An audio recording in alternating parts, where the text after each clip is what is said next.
talk about imposter syndrome. I'm now working with millionaire investors on a daily basis, on our joint venture program, trying to coordinate, different deals and do this stuff. And it's like, what do I know? I'm having to tell them this isn't a deal and, all that kind of stuff. So the whole fake it till you make it thing is huge, and then here we are almost 9 months later. We've done over $1 million in revenue last year in our Friends with Benefits program. That was like almost 50% of our deals last year.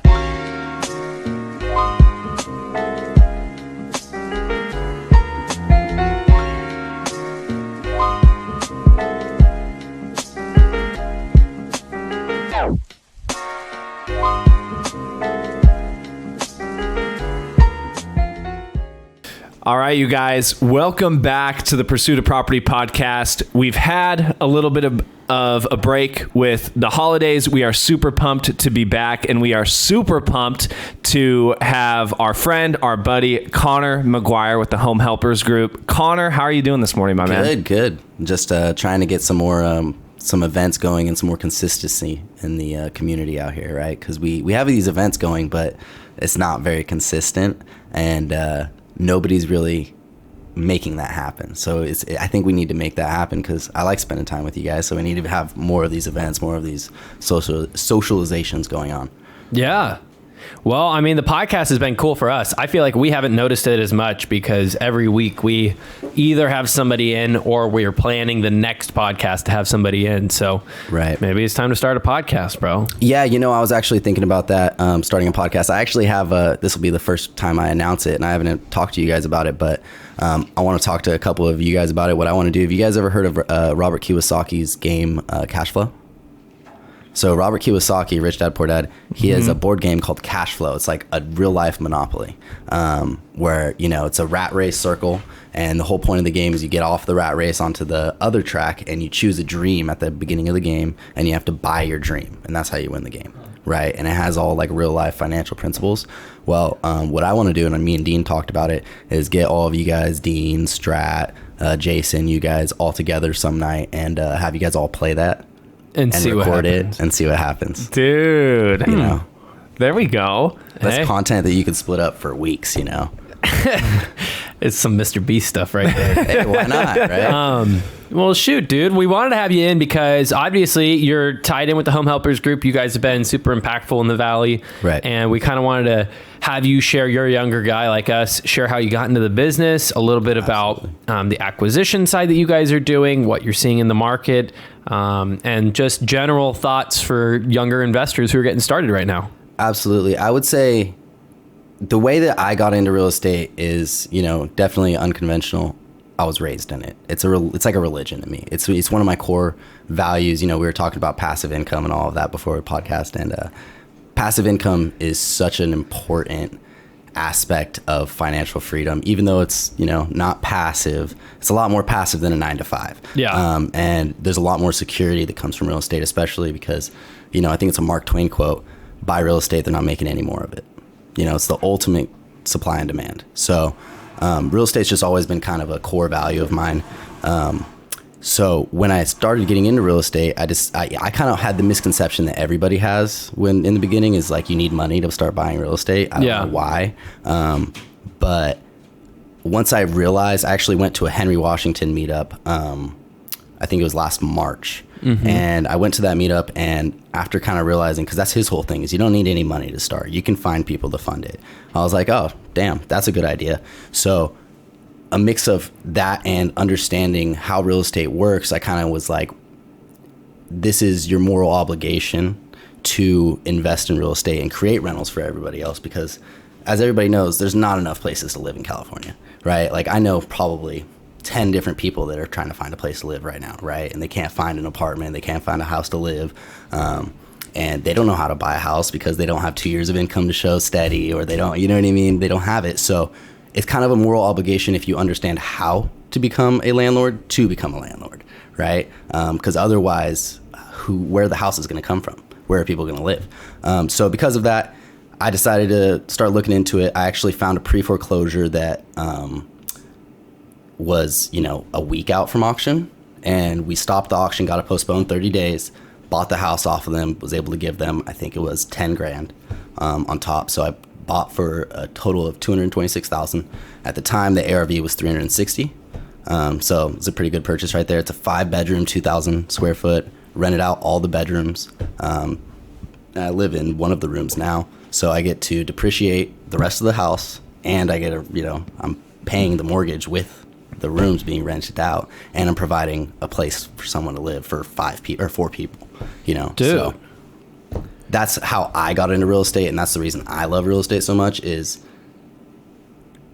it's the providing, and it's at the end of the day, people can get mad about, oh, you're buying up houses and you're doing this and that, but at the end of the day, that house would have just been rotting on the corner anyway.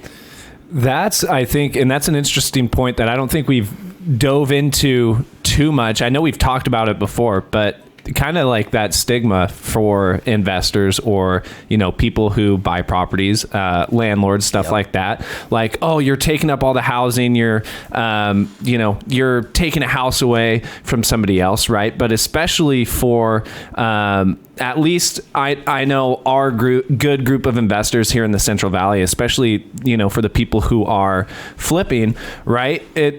Our purpose is, to revitalize those neighborhoods, right? Revitalize those homes and then turn them around and not only increase the property values of the neighborhood, but also turn around and open up basically a brand new, updated inside, house for a family to come in and now live in, right? And the money's a part of it, right? Part of it. But being able to revitalize neighborhoods like that, otherwise, like you said, the house is just going to be sitting there looking like a dump, bringing down, like that, not doing anything for the neighborhood and being an eyesore for everybody. Right, yeah. Right. Money's a part of it, but at the same time, you need the money to be able to do the projects. You know what I mean? It's like if you don't have... So I actually have a really favorite story of mine that describes this. So you know how in the foothills around here we have those giant rocks and boulders everywhere? We had bought a ranch, and when we bought the ranch, some old farmer told us, hey, you might be able to get some money from those rocks. And we were like, what do you mean? Apparently, his ranch... This guy a landscaper came and said, hey, can I look at your rocks? I might want to buy some. And he said, yeah, go ahead. Like, why would you want to buy some rocks? And he looks at him, he starts talking to me. He goes, oh, yeah, I'll buy this one for, I think it was like $100,000 or something like that. And he was like, what the hell? And he goes, well, it's Melinda Gates' yard. Melinda Gates wanted this boulder for her yard. So she hired this landscaper, right? She spent $2 million transporting this boulder from the foothills all the way to Malibu, right? And you go, why would someone waste that much money? But she didn't waste that money. She created $2 million worth of jobs for a boulder. I hear what you're saying. That's an interesting concept. You see what I'm saying? Yeah. So if there wasn't somebody that could waste $2 million on a boulder, all those people would be out of job. Yeah, providing value to the community around you. Talk to us a little bit. You brushed through a lot of stuff right on that intro. I kind of want to jump back in because a lot of people... like me and Cade didn't really know about real estate growing up. We didn't really spend a lot of time, and we learned about it a little bit later in our education. I was even later than Cade. I stumbled into it. Mm-hmm. How did you even know to look for a house on pre-foreclosure? So when it came to, I actually got lucky with that situation. I knew the person that was in a pre-foreclosure situation, and I didn't look at it as for looking for a property in pre-foreclosure. I looked at it more as looking to solve people's problems with distressed properties. So this was somebody you knew personally, and you saved their loan. Mm-hmm. And this is the power of social media, right? Talking about what you do as much as you possibly can, so that way if somebody's in a situation that you could help them out and you could benefit too, as Pace Morby would say, find their bunnies. For this specific situation, one of the bunnies was actually their daughter lived in the property, and they didn't want her to have to find a new place to live. So now she rents one of the rooms from me. And that was part of the reason they sold me the property. So for me, the way I was able to find the property was just through constantly talking about, hey, I'm in real estate. I invest. I'm looking for distressed properties. If you have a problem situation, call me, that kind of thing. And it worked out. So you were posting on social media that you were a real estate investor. Oh, yeah. Yeah. And you were putting that out there. Absolutely. And then the first deal came. Absolutely. Yeah. There's a lot to be said about Oh, yeah. Putting it out there and saying that you're an investor, even if you don't fully believe it yet. Absolutely. I mean, it's the same thing that realtors do, right? So I actually was initially going to try to become a realtor. I took all my courses, everything. I was, ready to take my test. And then I got into investing, and now I'm still might get my license down the line, but everybody always talks about like, should you? Is it worth it? Is it worth it for the liability reasons? Everybody has a different opinion on that. But originally I was trying to be a realtor, and I was on Robin Graham's team. Robin Eisenhower, excuse me. Robin Eisenhower's team down in Visalia. And that's the same thing that realtors do when they're starting out. They just constantly talk, I'm a real estate, and I'm a realtor. Look at this listing I have. It's not their listing. It's, you're just constantly throwing it out there, because at the end of the day, you're not really lying. You know what I mean? You're just throwing it out there in a way that, maybe they don't understand the full truth, but you're not lying. I am a real estate investor, just haven't bought a house yet. You know what I mean? So you are an investor. And technically, you could argue that you're a real estate investor because you're in the real estate industry and you're investing in your time into doing it. So it's like, I'm a real estate investor. I'm investing in real estate. I'm not getting paid to invest all of this. It's, it's in the outcome. So it reminds me of something Jason has said a lot, one of our mentors and another investor, that you just got to kind of bootstrap it in the beginning, dude. Like you can feel maybe some of that imposter syndrome, right? Like, hey, I haven't done my first deal, but you've got to get the word out. You've got to bootstrap it. You've got to find a way to get that first deal somehow, right? Otherwise, you're never going to get your first deal, and you're never going to cross that threshold, right? Absolutely. I mean, and then that kind of ties into my work with home helpers. I started working with home helpers the day after that Henry Washington meetup. Really? Yeah. So I met Dean at the Henry Washington meetup, texted him the next day and said, hey, if you have any shadowing experience or, opportunities, let me know. I'd love to, learn more. And we had like a phone call for about an hour, and he hired me. So, he hired me for the position, business developer and lead of Friends with Benefits program, which is our joint venture program. So talk about imposter syndrome. I'm now working with millionaire investors on a daily basis, on our joint venture program, trying to coordinate, different deals and do this stuff. And it's like, what do I know? I'm having to tell them this isn't a deal, and all that kind of stuff. So the whole fake it till you make it thing is huge, and then here we are almost 9 months later. We've done over $1 million in revenue last year on the Friends with Benefits program. That was like almost 50% of our deals last year.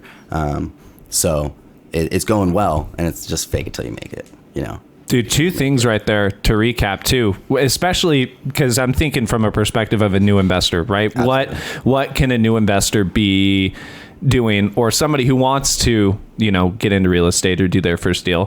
One, what almost everybody says you should do when buying your first property, figure out a way to house hack. So boom, because you were putting the word out, because you tell people that you buy properties, that you're a real estate investor, right? I mean, you call it, you said, it was luck, right? Which luck, always sprinkled in a part of it, right? But always. All of the things that we do help align those situations. Right. So all of your, content you were putting out, all of the messages you were sending out, right? That didn't come across or drop into your lap by accident, right? No. And then boom, opportunity. There you are, house hacking, renting out 4 other rooms in there, paying the mortgage, bringing it in, right? And, going back to the young investor part, house hacking is so important because, I remember I used to be a videographer, actually, just like, this guy over here. And I worked for music festival companies. I was, right around here, Kalen events, all those guys around here that throw those big EDM events. I used to help them out. And a big YouTuber that's a videographer guy, he was talking about how do you make a career as videography, as a creative. And one of the keys is lowering your cost of living as much as you possibly can, right, as a contractor, because now you're investing in yourself. You're running a business. You have to invest a lot of that. And it's hard to live on a high-end lifestyle when you're investing all your money into a business. So when you house hack, that's huge, right? So I had a $1,200 a month rent payment before I bought that house. Now I have $0. Right. You're making money? I'm making $12, and I'm making money. Yeah, I'm making like $300 a month. And you own the asset. So that was a $1,500 chest swing. Yeah. No, that's amazing. You see what I'm saying? So that's why house hacking is so important at a young age, especially if you don't have a wife and kids and, you're not doing that whole thing and you can afford to do it, do it. Let me even elaborate on that. I'm married. Mm-hmm. I can afford my house. Right. We have dual income, but I still have a roommate because at the end of the day, it's a sacrifice to live with somebody that you're not married to and somebody you're married to. But sorry, I was looking at Jake. No, but at the end of the day, it's if you're making $600 a month plus half of your utilities or a third of your utilities and all that, just like you said, I mean, no matter what, even if I can afford it, if I'm comfortable with having that roommate, that savings is just allowing me to do other things, And I think too many young people spend too much time trying to spend money in the wrong places. They try to be flashy with their phone or go to the, their BMWs. Drive their BMWs or, wear their Lululemons, but Patagonia. Exactly. But at the end, North Face, don't even talk. Hey, this is a company jacket. I can pay for this. But at the end of the day, you're making a good point that if you're a newer investor, a house hacking thing, if you can lower your cost of your actual house, I mean, that's one of the easiest ways to save money. Absolutely. That's huge. I think that's huge is trying to save money in every way you possibly can. It's the whole Warren Buffett thing and everybody always talks about it, but it's big in the beginning. Once you get to Jason's point, you can drive a Porsche. It's no problem. You get to Dean's point, you can have a Sprinter van and, drive everywhere and then live in San Diego. But in the beginning, I think you just need to invest all the capital you possibly can until you have that passive income coming in that you can live off of and you can just be like, hey, this is money just coming in every month. I don't have to work off this. But your income you have to work for should just 100% always be invested, in my opinion. And going back to like the whole phone thing, I have a brand new phone, but the reason I have a brand new phone is because of the camera on it, right? For content. So it makes me money, right? Every time you make a purchase, you should go, how is this going to make me money? If it's not going to make you any money, it's probably not a good purchase, So is it a little bit of a justification? Yes. But at the end of the day, it's rooted in some good concepts, I think. Some fundamentals. Yeah. Okay, so you shared with us how you kind of got into home helpers, how you've gotten into real estate. The thing that we didn't touch on a lot was that you went to Dean and you mentioned you asked about shadowing positions. Right. So you were looking to work for free. Absolutely. And just learn. And just learn. Absolutely. That's an important thing. I think a lot of people ask for the wage and then the learning on top of it. And it sounds like you already valued the education as your pay. I valued the education as your pay. And to be honest with you, if you really wanted to look into, my pay currently with home helpers, the value that I get from home helpers isn't the money, right? Because I do get a cut of, the deals that I close and everything. But it's a very low base pay. It's not like I'm getting, $200,000 a year salary or something. That's not the case at all. It's a very low base pay. It's mostly commission based. And the real value comes from the connections, the education, the experience. I've been involved in, we closed close to 10 deals a month, closed 10, 15 deals. It was in the peak of last year, it was closer to 15 deals a month. So I'm witnessing those deals close on a regular basis and seeing how that's all done. And I'm probably fast forwarded 5 years as an investor just by working with home helpers and everything. I mean, for perfect example, we just had that event with Pace Morby and everything. And afterwards, I was at the dinner with them and I'm sitting in a room with maybe 400 or 500 millionaires. Pace bought $128 million in real estate last year, right? And then Jamil, he's on that same level. And then the guy that just sold Finance of America, he was in there as well. That's RCN Capital. So, I'm 22 years old. I'm in a room with guys that have unspeakable money. You know what I mean? So yeah, they're definitely that's the successful. Value. That's the value that I'm getting paid from Home Helpers Group. And I would recommend any investor that isn't already full swing in their own investing business, right? Like, so I wouldn't recommend someone who has 5 wholesale deals under their belt and has already made 50 grand the past 3 months to go work for a company, right? Because you're not going to make that. You're going to make a cut of that. It's going to, for doing the same amount of work, if not more. And that's not the benefit. But if you know nothing about real estate and you're just trying to learn as much as possible and kind of try to get that fast track, I would highly recommend working for an investment group or an investment company. Well, and it's exactly what you did, right? Absolutely. I mean, the first thing was even showing up to the networking event, right? Showing up to the mastermind, which is the very first thing we tell everybody to go out, network, absorb information, meet other investors, meet other people who are doing what you want to be doing. And then 2, not being afraid. I mean, I'm sure you could have been or may have been afraid of rejection, right? Absolutely. I mean, not being, but still having the confidence to reach out to some of these other high-level investors who run high-level companies and being like, hey, how can I provide value to you? Do you have a need in your business right now that I can fit? That way I can come in and help you with some sort of your problems and absorb all the information. Absolutely. And that's a perfect segue into, the acquisition side, right? Because that is the exact same conversation and exact same tactics you're using on a seller. It's the same thing. You're approaching it with what value can I, give to you, and how can we both win in this situation? And if there's nothing that can happen, I'm okay with it. There's no problem. There's nothing off my back. It's good. I'm not worried about it, because nobody likes a needy person, right? Everybody talks about these energy vampires. What is an energy vampire? It's someone that wants something, right? And everybody can feel that when somebody wants something from you. So if you're approaching it like, hey, all I want to do is help and make sure that we have a good, connection at the end of this, there's always a deal to be had.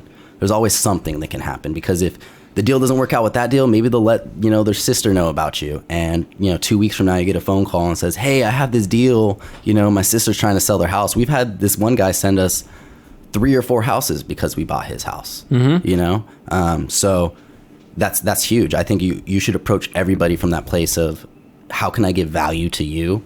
And same with our Friends with Benefits program. I don't really ask for deals as much as I just take people to lunch and, go talk to them and say like, what can I do for you? And if they have a deal that they need to help running numbers on, they send it over to me. I run the numbers, and they go, I can't really dispo this. It's not in my area. Then we start working on it. We try to get it dispoed for them, and we joint venture it. Or, they go, hey, I kind of want to take this down as a flip, but I don't have any capital right now. Okay, well, we'll fund it and we'll do the project with you, and, we'll joint venture on it.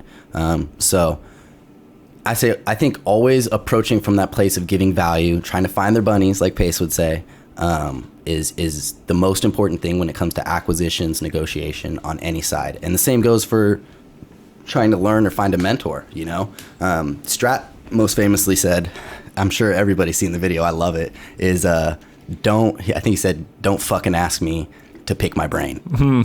Yeah. It's like, don't say, can I pick your brain? Because everybody's saying that. It's just jargon. It's not, you're not asking anything. You're just repeating something you heard somebody else say. So try to give value. Say, hey, can I shadow? Can I do some work with you? Can I bring you some leads? Like, try to get something going. Can I do some driving for dollars for you? In exchange for some tips on running numbers, or, anything. That's the way to go.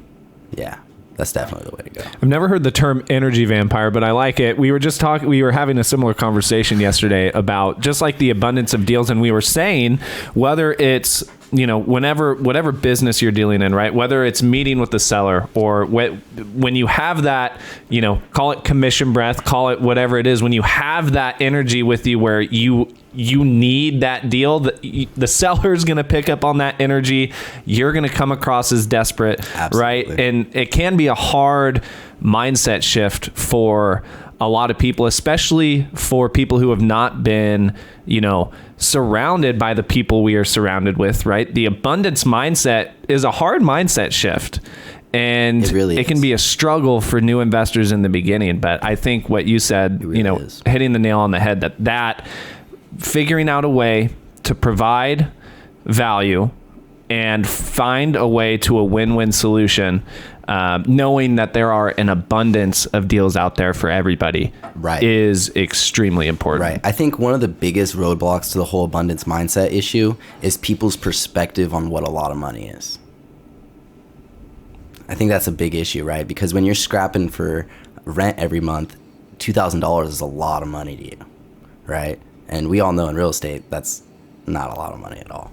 Right. That's one of the best advice that Pace gave me during that dinner was I said exactly what I told him. I'm a 22-year-old in a room full of, 100 millionaires. What advice could you give me perspective wise? And he said 2 things. $100,000 is not a lot of money. and $1 million a month is completely possible. Once you put that into perspective, that people are out there that are making $1 million a month, you go, there's plenty of deals, because I'm still getting deals and that guy's still getting deals. You know what I mean? And then Pace bought $128 million worth of real estate last year. Well, let's talk about some stuff too about, obviously you're seeing a lot of deals going through, sharing kind of some of the things that we've all learned to help some of these guys. I know if you're new, it feels like that $1 million a month seems ridiculously far away. And I think anybody that listens to our podcast would be pumped to even be making $2,000 a month from real estate. So I mean, you guys see a lot of deals going through. Can you share any insights on how you guys are running your numbers? Absolutely. So when it comes to running numbers, the way we run our numbers is we get our ARV, right? And that's the typical way that anybody runs comps, but we're taking 10% off, and we're only doing comps within the past like 2 to 3 months. Actually, really 2 months. So can you describe how you're getting your ARV? So you're saying in the last you only look at sales for the past 2 months. This episode's being recorded in December. So you'd be looking like October, November, at the latest September? Yes. Yeah. So probably October's kind of, maybe September, but really October is where we're kind of sticking. And we're taking 10% off those comps, right? Because we're accounting for, 3 months of holding for the ARV to go down. So. And you guys are looking at solds, actives, and pendings, still including all of those? Right. And even then, I would say most investors on the wholesaling side are probably even being more conservative than that. They're probably running at 15%. So we're doing that right off the bat. So that's what we do for ARV is we take the comps from October to December and take 10% off of the comps just right off the bat. And then for numbers after that, we do ARV minus 20% for 10% for investor profit and 10% for closing costs on both ends. And then we minus repairs, which we run on a $25, $35, or $45 square foot basis. And then maybe, add 10 grand for an AC or a roof or something like that, just estimate. Minus repairs after that 20%. And then that's going to be typically around our dispo price is right there, right? So that's what we can wholesale it for. So then, back that down $20,000, $30,000, yeah, right? Typically lately, I've actually been, working my numbers in for around $35,000 to $45,000 profit on the wholesale side. So that way we have enough room to back all the way down to $5,000 if, someone offers us something lower just because the way that the market is. Now that depends on the deal. If it's a, $200,000 ARV, I'm not doing accounting for that much. I'm still accounting for a $10,000 wholesale assignment fee or something like that. But, that's how we run numbers. So it's just ARV minus 20% minus repair costs and then minus our profit. So that's just an idea of where we run numbers. As far as what deals I see going through the most right now are creative finance are huge right now. Everybody's buying creative finance deals because on paper it makes just absolute sense. You're, investing very little capital. You're paying almost zero interest. If you're not paying any interest on a creative finance deal, and your tenants it's all principal reduction. So you might cash flow only, $200 a month or whatever it is, but realistically you're gaining the entire rent and equity the entire time because it's seller financed. It's not an interest payment. You have no interest. It's all principal reduction. So are you guys wholesaling creative finance or are you buying them? Both. So we'll do both. If it's an area that we don't want to deal with management-wise, we'll wholesale it. I know Stratton is buying like crazy as well. I know everybody is. Everybody wants a creative finance deal right now. It just depends what your market. Are you spread too thin at the time? That's always a problem. So creative finance is used and on market. I have probably 3 or 4 guys that all they do is look at on market deals. That's all they do. And so you're wholesaling with Carforms? Yeah. And when you get involved with an on-market deal, have you found that to be more difficult? No, not really. You kind of have the exact same issues that you would have with any other deal. I would say the only struggles that come with on-market deals are there's probably a little bit more negotiation when it comes to terms, right? When it comes to the inspection period and all those kind of things, there's a little bit more negotiation if it's a good realtor. You know what I mean? But a lot of times it's a realtor that's just like, I want to get rid of this fucking listing. It's been on there for 3 months. I'm sick of it. It's making me look bad. That's terrible to hear. Yeah. Any pushback when you're dealing with this on-market stuff with the actual assignment fee? Because Or are you flipping the stuff on market? No, we're assigning them. So the answer is yes and no. The reason is yes is because the answer is yes and no, because yes, we get feedback sometimes, but we also have companies that do separate HUDs, so it doesn't matter sometimes. So there's some escrow companies that'll do a separate HUD for you so that you don't have to disclose it in the car form. Really? Yes. I don't think that's legal. I think it is if you do it the right way, because what you're doing is you technically in the car form, it still has the assignment clause, but instead of it saying to Conner Mcguyer and or assignees on the purchase line, it'll just say Conner Mcguyer, right? So in the contract, it still has the assignment clause, and that's why it's legal, because it still has the assignment clause in there. I'm not disagreeing with you on that. It's just, And I could be wrong. it's a little bit of a shady situation. Now, we don't do that. We only work with Dana Bustamante or Christy Kutka. Those are the only companies we do, and they don't really do separate HUDs, I'm pretty sure. So we don't do that, but I do know of wholesalers that do on-market deals, and that's what they do, is they have some companies that do separate HUDs for them. Yeah. I'm going to have to go back and review it, because I think when we looked into it, and we had a whole thing with Bill Jansen and all them, I thought it was, yes, the assignment clause is there, but it also mandates it's disclosed with any possible profits signed off by the seller. Could be wrong. I'm not an attorney, so I'm not sure. Yeah, I'm not going to say what you're doing is necessarily wrong. Doing it. Yeah, so I would say that I have no idea. I know that we don't put our name on it that way. We just handle the assignment side, right, on those types of deals. So that's actually a kid out of LA that does those deals for us, and he does a lot of deals like that where he does split HUDs and stuff like that, and he has his agents doing both sides of the transaction as well. Yeah, but as far as on-market deals, that's, a lot of guys' entire bread and butter right now. Yeah, for sure. Which is something that was non-existent a year ago. 4 months ago. yeah, it's 6 months ago, whatever. So you guys are still seeing a lot of stuff. I don't think we were planning on talking about a ton of creative finance, but right. I'm curious, since you see a lot of deals, I mean, typically, how much are you seeing people putting down? And are they doing subject to or seller financing, or can you explain a little bit about what you're seeing? So that, I would say that's the biggest difference between creative finance and a normal typical wholesale deal. Most wholesale deals can be just put into a template, right? Where it's like simple, break it down. Creative finance deal, every single one's different, right? Pay said it the best at the event is, if there's a teeter-totter on one side's down payment and interest, and the other side's purchase price, right? So it's that's the argument and the conversation you need to have with the seller is, do you want a higher purchase price? Because that's building in the interest to the purchase price. And if you want a higher down payment, the purchase price is going to go down, right? Because, it's less interest. So that's kind of the conversation you need to have. Typically, most of the deals I'm seeing are like 10 to 20 grand. Is the ideal. Once it gets above that, it kind of gets less interesting.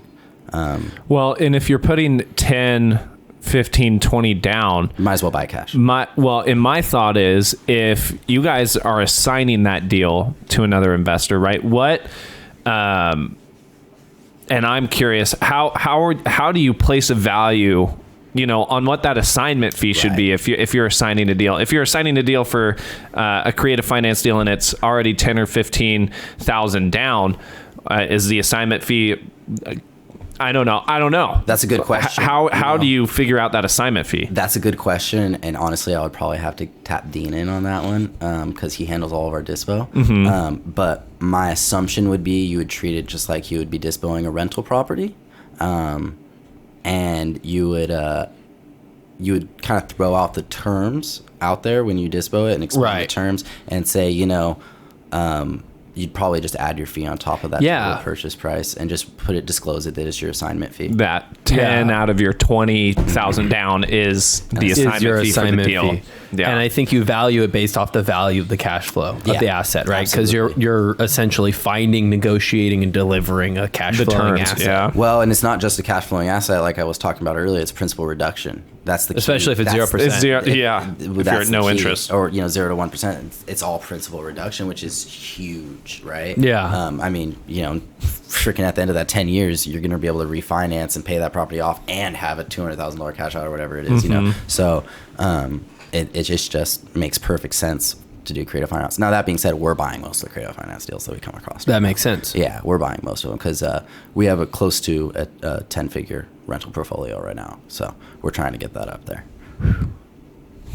That's crazy. Yeah. Well, I mean, I'm sorry. Did I say 10-figure? I don't think that was accurate. that'd be 100 million. No, I'm sorry. 8-figure. So it's close to 10 million. That's still the big portfolio, but 100 million would be. That's insane. Yeah, that's an Base amazing. Morby level. Yeah. Like, Yeah, that's Well, I mean, I've Grant Cardone. gotten a lot of the answers I was looking for in this podcast. I think Yeah. it's hard to think of other questions because you shared a lot, especially for new people who are looking like in that first 1 to 9 months. Absolutely. I would say if you're that new person within the next 1 to 9 months, you're trying to find a deal, go wholeheartedly on the MLS and on market deals and just go ham and trying to get realtors, cold calling realtors, because at the end of the day, you can cold call all you want, but that call is only going to end in one deal, right? Yeah. You cold call realtors and you talk to realtors about finding you deals, that one realtor could end up bringing you 10 deals throughout this next year. So if you're just going spending all your time on MLS deals and deals that have been on the market for 90 days or more and are overpriced, and learn about creative finance, because those are perfect candidates for creative finance because they want that higher purchase price. They have an emotional value to their house that they can't, there's a reason they haven't sold their house yet, right? They've gotten plenty of offers, but they're not selling it because they want that price. So give them that price on terms, right? And I think that's going to be the biggest secret in acquisitions for the next year, honestly. dude. Well, thank you, bro, for coming on and dropping all this knowledge. If you wouldn't mind, Absolutely. what I think would be very helpful is we had Dean on a little while ago and he explained it a little bit, but can you shout out your guys' Friends with Benefits program, what it does, why it's beneficial, not only to the brand new investor, but also investors like us who already do have deals under our belt and are still bringing stuff That's to you right. guys. How many Friends with Benefits deals have we closed with you guys? Like 2 or 3? Couple, yeah. we've done I've a got couple. 1 or 2 done. Yeah, 1 or 2 done. Yeah, I've gotten at least 2 this year. Yeah, we did that Militopus one recently. I know that. Milpitas that's what it was. Milpitas and Bakersfield were in the last Bakersfield. 6 months. Yep, those two. So our Friends with Benefits program is exactly what it sounds like. It's just, conversations like this and going to lunch, phone calls. I'm on the phone from 7 a.m. till 7 at night just talking to investors and everything. I'm sure my phone's blowing up right now. Giving advice just like, you guys were asking me the questions right now, and giving as much value as we possibly can, because when those investors need a deal dispoed because it's not on their market or anything, we can also help them with that. And then what we do is just a 50-50 split, even if we do most of the work, as long as it's a qualified lead.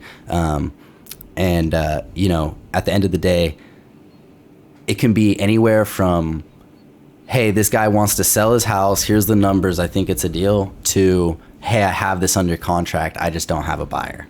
And we'll do the deal with you. And we even will do, like I said, flips. If somebody has a flip and they're just like, hey, I just don't have the capital to do this flip, we'll partner with them on that. Or the skill set. Absolutely.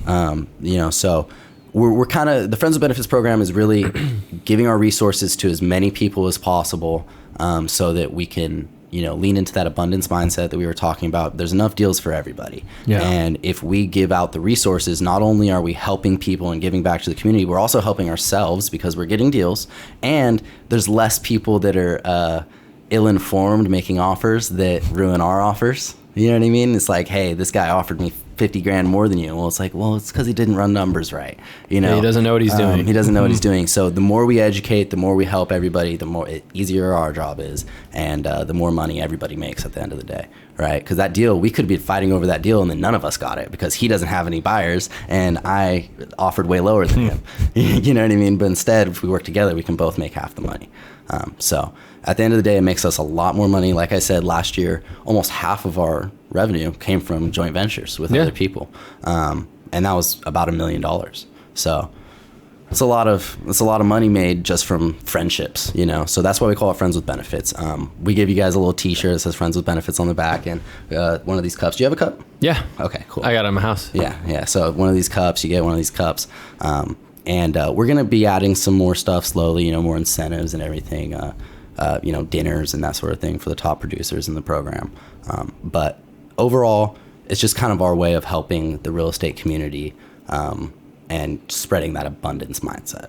And where can people reach out to you? Where can people find you? What's the best way, both for you personally, how can people reach out? And two, if somebody does have a qualified lead or does have a deal under contract, or anything in between where they want to bring it to you guys, what is the best way to get that to you? I would say the best way, the best way, the fastest way you're going to get a response is if you text me.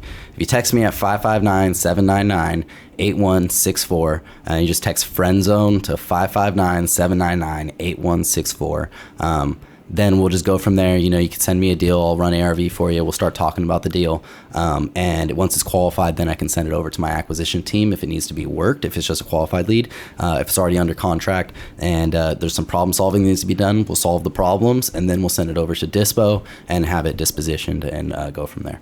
Cool. Boom. Dude, Conner, thanks for coming on. Absolutely. Spreading the wealth.